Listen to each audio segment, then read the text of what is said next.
ঢাকা ওয়াসায় অনিয়ম দুর্নীতি করলে কেউ পার পাবেন না বলে হুঁশিয়ারি দিয়েছেন এলজিআরডি মন্ত্রী তাজুল ইসলাম। এমডি সহ ঊর্ধ্বতন কর্মকর্তাদের উদ্দেশ্যে তিনি বলেছেন, ওয়াসার কোনো কর্মকর্তা যদি অতীতের কার্যকলাপ থেকে বের হয়ে আসতে না পারে তাহলে সে যেই হোক কোনো ছাড় দেওয়া হবে না।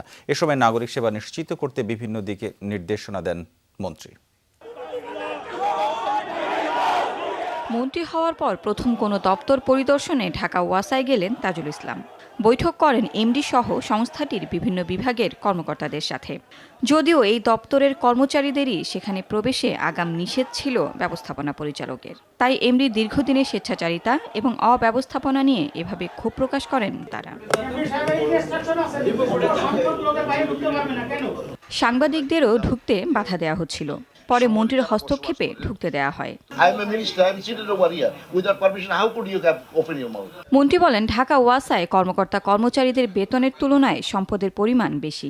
ঊর্ধ্বতন কর্মকর্তারা অনিয়ম করলে তার প্রভাব অধীনস্থদের উপরও পড়ে, তাই ঊর্ধ্বতন কর্মকর্তাদের স্বচ্ছতা বজায় রাখার নির্দেশ দেন মন্ত্রী।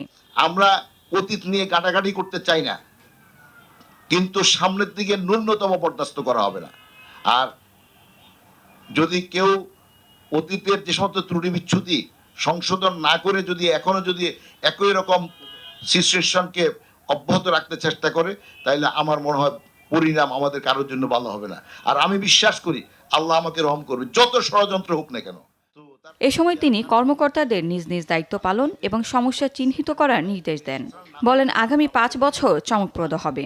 ওয়াসার পানি ঠিকভাবে দেওয়া এবং পানিগুলা সঠিকভাবে দেওয়া, বিলগুলা ঠিকভাবে পাওয়া, জলাবদ্ধতা মিটার টেম্পারিং করা, কন্ট্রাক্ট করা এবং বিভিন্ন বাসা বাড়িতেও এই সমস্তগুলা ট্রেন্ড আছে। এগুলো কিন্তু ওয়ার্ল্ড ওয়াইড এখন টেকনোলজি আছে।